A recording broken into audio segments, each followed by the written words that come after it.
investigación que hemos realizado y de la defensa también, y de la defensa que hemos realizado en este tipo de instrucción fiscal, es aquí donde va a coger o se va a demostrar en su plenitud.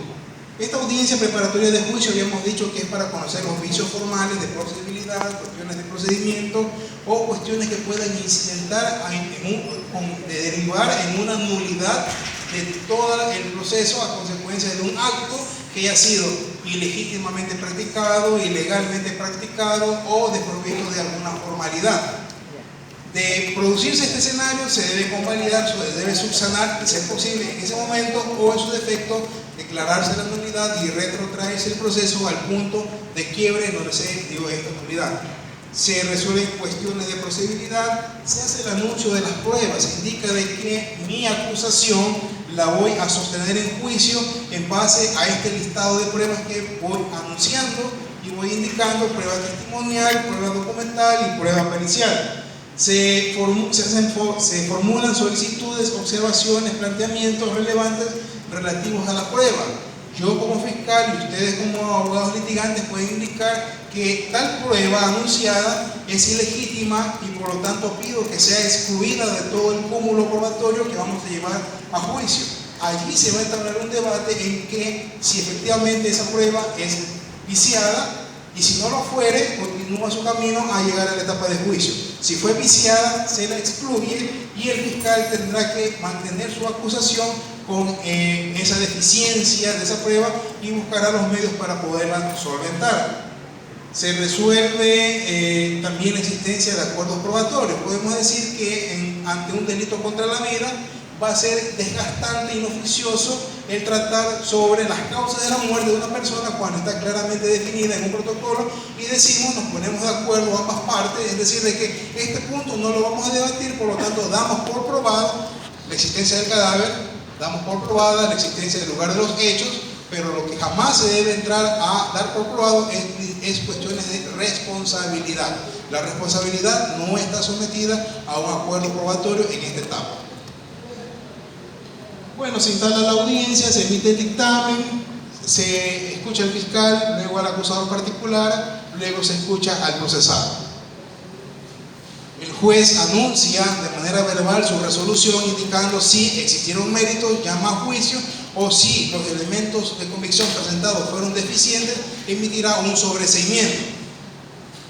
Se conserva por escrito y en grabaciones las actuaciones que se realizaron en esa audiencia. Si se considera que existió una nulidad, se la declara, se retrotrae el proceso, y si se ha impugnado la legalidad o inconstitucionalidad de evidencias, se las rechaza en base a objeciones o se las subsana en ese momento. Habíamos dicho nosotros de que existe el procedimiento ordinario, que es el que hemos visto, ¿no? Instrucción fiscal, preparatoria de juicio, pero en el camino nosotros vamos a encontrar con la existencia de procedimientos especiales que son los que trae el Código Orgánico Integral Penal como novedad para nuestra legislación en caso de delitos que no sean graves. Le he puesto entre comillas la palabra no graves, no con la finalidad de discriminar una conducta, porque depende de la percepción de la víctima en sentirse de que por menos lesivo que sea un acto, se pueda sentir realmente victimizada o realmente agredida la persona. No podemos, la diferenciación, o lo que se quiere aquí es marcar una distancia entre complejidad de un delito. No va a ser lo mismo investigar un delito contra la vida como asesinato o homicidio que investigar un delito contra la propiedad, un robo. Un delito contra la vida va a demandar mayor tiempo en cuanto a investigación, y por eso es que los delitos sancionados con más de 5 años tienen un tratamiento distinto a los delitos que son sancionados con menos de 5 años. Solamente en esa distinción es que se va a hacer una diferenciación en cuanto a la gravedad, que más que gravedad es en cuanto a la lesividad del acto. Estos procedimientos especiales, sí, los distribuyen la norma los indica especiales por cuanto se separan del ámbito de lo ordinario, y nos indica que el artículo 634 dice que procedimientos especiales son el abreviado, el procedimiento directo, el expedito y el procedimiento para el ejercicio privado de la acción penal. Procedimiento abreviado, ya hemos dicho nosotros que formulados los cargos, enterado el procesado sobre qué es lo que me están acusando, de qué es lo que me están investigando, en términos más claros, acepto la participación en los hechos que se me están acusando. ¿Qué significa esto? Esto es muy complejo muy delicado de tratar. Si yo acepto participación en los hechos que se me acusan, no quiere decir que estoy aceptando responsabilidad penal. ¿Por qué? Porque puede ser que yo acepto de que efectivamente me sustraje un bien, pero por deficiencia probatoria, por ilegalidad en la práctica de actos procesales, no se pueda demostrar en derecho la existencia de una infracción, yo podría ser beneficiado con una sentencia ratificatoria de inocencia por insuficiencia probatoria, pese a que acepté los cargos que Fiscalía me está atribuyendo. Consecuencia lógica jurídica que en todo procedimiento abreviado existirá una sentencia, pero no siempre será condenatoria, ni tampoco que podría obviamente ser en muchos casos ratificatoria de inocencia por deficiencia en cuanto a los procedimientos empleados. El otro tema es el procedimiento directo, que ya hemos dicho. Este procedimiento directo es algo novísimo, súper nuevo en nuestra legislación ordinaria. Concentra todas las etapas en una sola audiencia, proceden los delitos que ya hemos dicho de menos de 5 años y que hayan causado un perjuicio de menos de 30 salarios básicos unificados del trabajador. ¿Qué delitos no son susceptibles de un procedimiento abreviado? Primera premisa: en audiencia de calificación de flagrancia, para podernos nosotros entender una idea mucho más clara. Vamos a una audiencia de calificación de flagrancia, debemos asumir de que vamos a hacer frente a un proceso penal por la vía de un procedimiento directo, pero las excepciones son las siguientes: en delitos contra la eficiencia de la administración pública, en delitos contra la inviolabilidad de la vida e integridad y libertad personal con resultado de muerte. En esos delitos no cabe procedimiento abreviado. Ejemplo: el incumplimiento de decisiones legítimas de autoridad competente, sancionados con una pena que va de 1 a 3 años de privación de libertad, pero como la norma me dice que pese a que están cumplidos los requisitos de procedibilidad para acceder a un procedimiento directo, imperativamente me dice que no, eso va por la vía ordinaria. En esta audiencia el juez de garantías penales perteneciente a la unidad de flagrancia es el competente para conocer, sustanciar y resolver los procedimientos penales por la vía directa. No son los tribunales de garantías penales, no es un juez pluripersonal, sino que es el juez unipersonal. El juez de la unidad de delitos flagrantes es el que se convierte en competente para conocer y resolver íntegramente este trámite. Llegamos nosotros a la etapa madre del sistema procesal penal, que es la etapa de juicio. Todo lo practicado hasta antes de la etapa de juicio no es que carece de valor, no es que es inválido, no es que son desgastantes, inoficiosos, inoperantes, no. Lo que quiere decir que en la etapa de juicio, en base a la existencia de ciertos principios como el que se mantiene vigente en todo el proceso, el de inmediación, en base al principio de inmediación, sumándolo al principio de contradicción, vamos a darle valor probatorio a los elementos de convicción que fueron recopilados en las fases anteriores, en la fase procesal de instrucción y en la preprocesal de investigación previa. La valía o este plus que se le va a dar a estos elementos de convicción van a constituirlos como prueba para determinar existencia material de una infracción, pero más allá de eso, determinar lo que es un juicio de atribuibilidad, que es una suma del juicio de culpabilidad más el juicio de responsabilidad. La atribuibilidad es la capacidad de indigar o imputarle, atribuirle la conducta ejecutada a quien nosotros consideramos como su autor. Pero para eso debemos estructurar un juicio de culpabilidad, es decir, que la persona ha sido culpable mediante la realización de actos con conciencia y voluntad, es decir, imputable, y que sea enmarcado dentro de un juicio de responsabilidad que, a consecuencia de la ejecución de este acto, es merecedor de la imposición de una sanción. En litigación, que es lo que nos está ocupando la tarde, que no espero no ser cansón con estos temas, es de que nosotros en la etapa de juicio debemos siempre pretender o propender hacia la estructuración y la consolidación de una teoría del caso. Nosotros dijimos que en la audiencia de calificación de flagrancia se escucha los motivos por los cuales la persona fue detenida, se escuchó a la víctima por qué ostenta esa condición y qué es lo que le acusa o qué es lo que le denuncia en contra de ese aprendido. Pero lo válido y lo que nos va a ocupar y servir para determinar la responsabilidad es la estructuración de una teoría del caso. Una teoría del caso es una consolidación de la teoría del delito. Aquí nosotros debemos marcar diferencia y no confundir la terminología en que teoría del caso no es lo mismo que teoría del delito.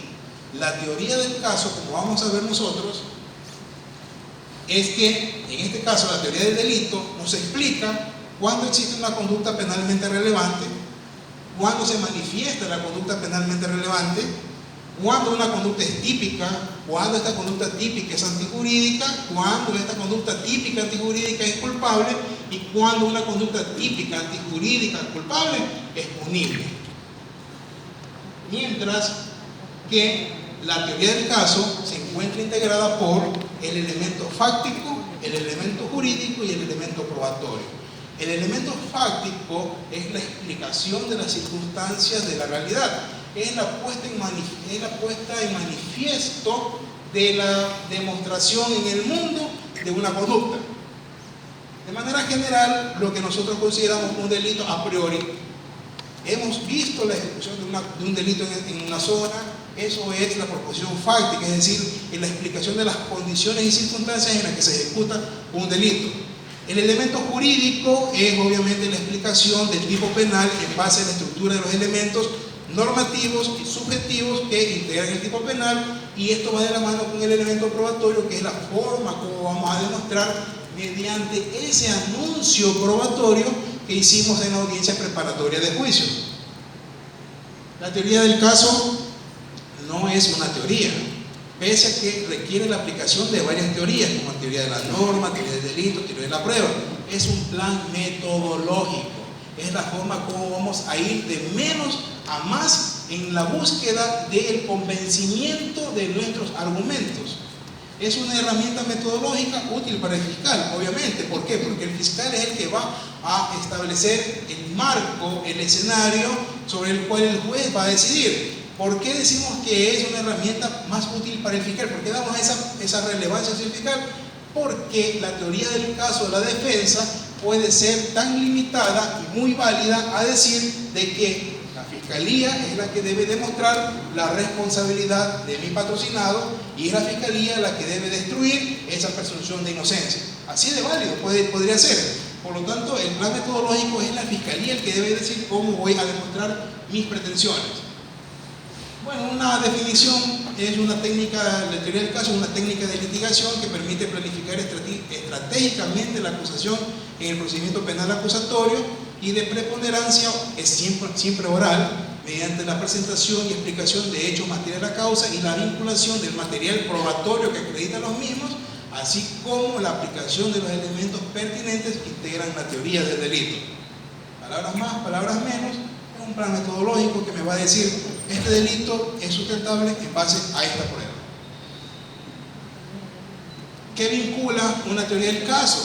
Vean ustedes la relación, como todo va relacionado uno con el otro. Los hechos fácticos deben ser sostenidos en una teoría jurídica del delito, que sería charla como para unas 500 horas más en cuanto a la explicación de lo que es la teoría del delito, los roles participativos, etc.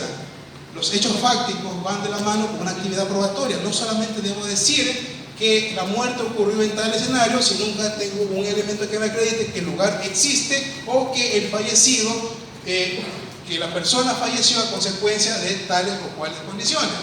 Y también va de la mano con el procedimiento penal, porque yo debo respetar los parámetros normativos procesales que me dicen de que en esta oportunidad hago la presentación de mi caso, en esta oportunidad hago la presentación de las pruebas, en esta oportunidad es cuando hago el conglomerado mediante mi alegato de clausura. La teoría proporciona a las partes una hipótesis, es recién lo que vamos a demostrar al juicio, y al final de haber sustentado esta teoría del caso es que llegamos a un convencimiento, y de hipótesis pasó a convertirse en una teoría propiamente demostrable.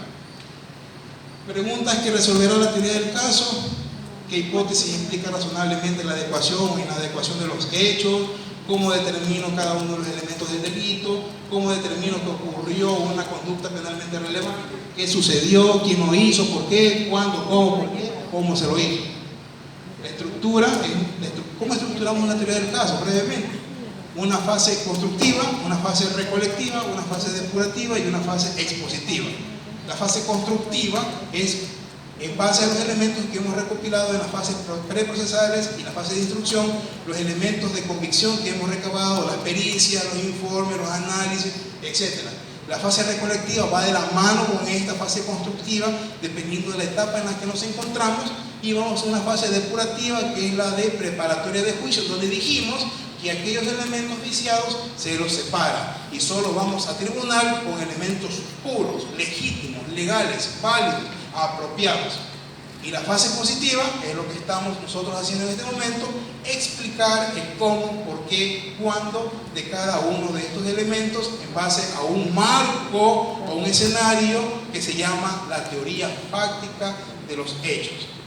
La teoría fáctica es la mera narrativa de las circunstancias en que se produjo la infracción. La fase expositiva concluye precisamente en un alegato de apertura, ¿sí? Armamos nuestra teoría del caso, nos presentamos ante un tribunal y exponemos nuestro caso diciendo: señores jueces, la teoría del caso que ustedes van a conocer en este momento es la siguiente: tal día, tal hora, de esta manera, de esta forma, tal víctima, tal situación, por lo tanto, responsable, sentencia. Bien, ¿cuál es el rol del defensor? ¿Qué es lo que debe hacer un abogado en estas etapas que hemos visto? Muy rápidamente, el rol del defensor se constituye en un equilibrio del excesivo poder punitivo del Estado. La Fiscalía se convierte en el órgano de venganza, de acuerdo con lo que tradicionalmente se conoce, lo que generalmente la vendetta pública, se convierte en el representante de la venganza pública mediante la acción o la activación del aparataje punitivo estatal. Puede ser que en ese marco de utilización del poder punitivo del Estado exista cierta desproporcionalidad. Allí es donde entra el rol del abogado defensor, en marcar ese punto de equilibrio como defensa de su patrocinado, indicando: en un momento, mi cliente no puede ser susceptible de una prisión preventiva por estas circunstancias, o llegada la etapa de juicio no se puede declarar la responsabilidad penal de mi cliente por cuanto hemos demostrado estas circunstancias o esta teoría en pos del interés de la ratificatoria de inocencia. El abogado se convierte en portavoz de los derechos del procesado. El procesado es una persona, es un ciudadano común que no conoce de derecho, que no conoce lo que estamos hablando a lo largo de toda esta noche. Por lo tanto, ustedes son los que se convierten en los portavoces del derecho de este procesado.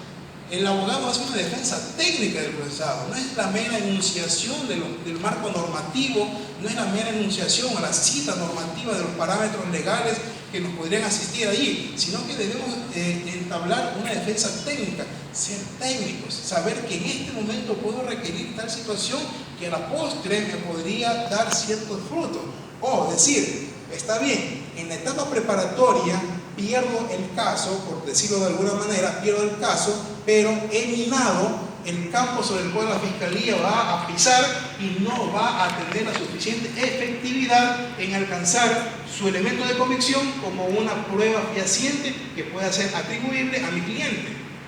Se constituye en una búsqueda de resultados justos, ¿sí? Muchas veces el desgastante trabajo del operador de justicia le obnubila a observar cuestiones de justicia, por cuanto sabemos nosotros que lo que muchas veces está en derecho no siempre es justo.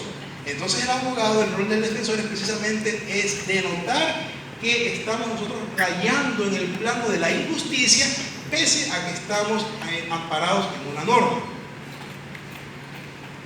El abogado debe buscar hacer de causa ajena causa propia, ¿sí? El abogado que no se compromete con su patrocinado, con su cliente, es meramente un mercader en cuanto a la búsqueda de una mera retribución económica por el simple hecho de haberse convertido en una réplica de la normativa y no haber cumplido estos roles que anteriormente hemos dicho. Y por último, se convierte en un interlocutor del sistema procesal por el procesado. ¿Cómo debe ser el abogado? ¿Qué actitudes debe tener este abogado litigante? El abogado litigante debe actuar con seguridad en sí mismo, debe tener la inseguridad, se percibe y demuestra falta de experiencia, ausencia de preparación, falta de convicción en la causa que se defiende. Un abogado timorato, temeroso, implica de que no está preparado, no sabe en qué materia está adentrándose en ese momento, ¿sí? Le huye muchas veces a los temas álgidos, los temas difíciles, y por lo tanto debe actuar con seguridad. Para actuar con seguridad debe comprometerse en un primer momento con la causa que se defiende, comprometerse y defender la causa con fortaleza, no con timidez, no dando fuga a que la fiscalía en este caso pueda entrar con todo su aparataje y arrollar la débil postura que el abogado está exhibiendo en ese momento. No debe confundir el compromiso con causa personal, pues se pierde objetividad. Al momento en que nosotros hemos dicho hacer de causa ajena a causa propia, no quiere decir que el tema lo vamos a tornar personal y vamos a decir, porque el fiscal me tiene pica, falló de esta manera, porque el juez, yo le caigo mal, falló de esta otra manera, y por lo tanto, como yo sé cómo se comportan conmigo, en una audiencia voy a hablar disparate y medio y me voy a extraponer sentimentalmente y voy a decir cosas que nunca debí haber dicho. No, con la falta de objetividad enceguece al abogado y le impide actuar adecuadamente, pues verá al oponente del tribunal como un enemigo, ya no como un sujeto procesal, sino como un enemigo. Capacidad de autocrítica, nadie es perfecto, tampoco usted. Reconozca errores y así empezamos a corregir estos errores. No utilizar frases como el juez era incompetente, los abogados corrompieron al juez, para justificar nuestros propios errores, que en un momento de ira, de confusión, vamos a cometer esos errores, pero cuando ya con cabeza fría analicemos la situación, vamos a darnos cuenta de que he presentado inoportunamente un recurso, he presentado infundamentalmente un requerimiento, o simplemente no era el momento para haberlo realizado. Racionalizar los esfuerzos. La capacidad de análisis debe permitir identificar aspectos problemáticos de sus casos y ayudar a solucionarlos. Debemos constituirnos en solución al problema, más no ser parte del problema. ¿Cómo podemos ser parte? ¿Cómo podemos ser solución al problema? Dar vías, dar facilidades al operador de justicia en que nuestros dichos o nuestras aseveraciones tienen el debido sustento, están debidamente amparadas en un marco constitucional, pero si nosotros hacemos una exposición infundada y motivada, ¿de qué manera nos van a asistir con la razón si no existen los parámetros para hacerlo? Ataque a la yugular, no desvíe la atención del tribunal en cuestiones meramente intrascendentes para la discusión judicial, no seamos objetos de disipar la atención del tribunal en cuestiones que no valen la pena, que no vendrán al caso, ¿sí? Siempre mantengámonos en temas lineales, en temas puntuales. Y por último, aprender a leer y escuchar a nuestro oponente, que es muy vital, saber qué reacciones toma, en qué momento yo puedo objetarle una pregunta a mi contrincante para con esa objeción perturbarlo, ¿sí? Romperle el hilo con el cual está sosteniendo su teoría. Las objeciones, que muchas veces que podrían ser inoportunas o impertinentes, son vitales por cuanto van a ponerle una pausa o un freno a ese todo aparataje con el cual se me están yendo encima, y con esta limitante, con una pequeña objeción, puedo interrumpir la concentración de mi contrincante. Claro está, con mucho tino, porque podría ser yo objeto de una amonestación, un llamado de atención por parte del juez. Ser honesto está por demás indicar, no faltar a la ética profesional, por cuanto la honestidad, la ética y el profesionalismo constituyen lo que es la lealtad y la buena fe procesal. La ética y la honestidad son valoradas por el foro. Esto genera respeto y da mayor grado de credibilidad a las teorías. Si yo como operador de justicia conozco que tal o cual profesional hace inventivas que son traídas de los cabellos y que no tienen nunca un sustento jurídico, en el siguiente caso que le toque a esta persona, yo voy a saber, o por lo menos voy a estar prejuiciado de que la línea de defensa que me va a presentar esta persona es una línea sesgada por estas situaciones. Pero en cambio, una persona que va siempre con posiciones coherentes, razonadas, fundamentadas, implica ahora sí una mejor y mayor atención por parte del operador de justicia hacia lo que me están tratando de pedir o interpretar en ese momento. No hay que prometer más allá de lo que el proceso y las pruebas permiten, no crear falsas expectativas jamás, porque en materia penal, más allá de crear falsas expectativas y desentonar con la realidad expectante del procesado, de la persona que está siendo objeto de un proceso penal, podría incurrir en ciertos riesgos incluso para la integridad de la persona que ha prometido algo y no ha podido cumplirlo. Ser responsable, ya todos lo conocemos, los actos de presentar actos de defensa oportunamente, nunca dejar un caso de indefensión, ser puntuales, que es una muestra de respeto y de puntualidad. Ser un buen comunicador, elocuente, dominar el lenguaje, usar un lenguaje adecuado y amplio, crear nuestras propias expresiones jurídicas, no ser repetitivos o tomar expresiones ya muy reiteradas y que se convierten en muletillas en ciertos casos, o simplemente en frases que con el ánimo de abundar según nosotros abundar en nuestra exposición de manera retórica, caemos en elocuciones como dejo constancia expresa. Son redundancias como que nunca entendiéramos que una constancia siempre va a ser expresa, o decir de que por propios y personales derechos. Los derechos sabemos que son personales, son íncitos en el hombre. Entonces son cuestiones nosotros que en base a una buena oralidad, una buena retórica o una buena elocución de diálogo, va a volver más rico el debate, va a volver llamativa la intervención del abogado, es decir, bueno, a ver, estamos escuchando una buena exposición, prestémosle un poco más de atención.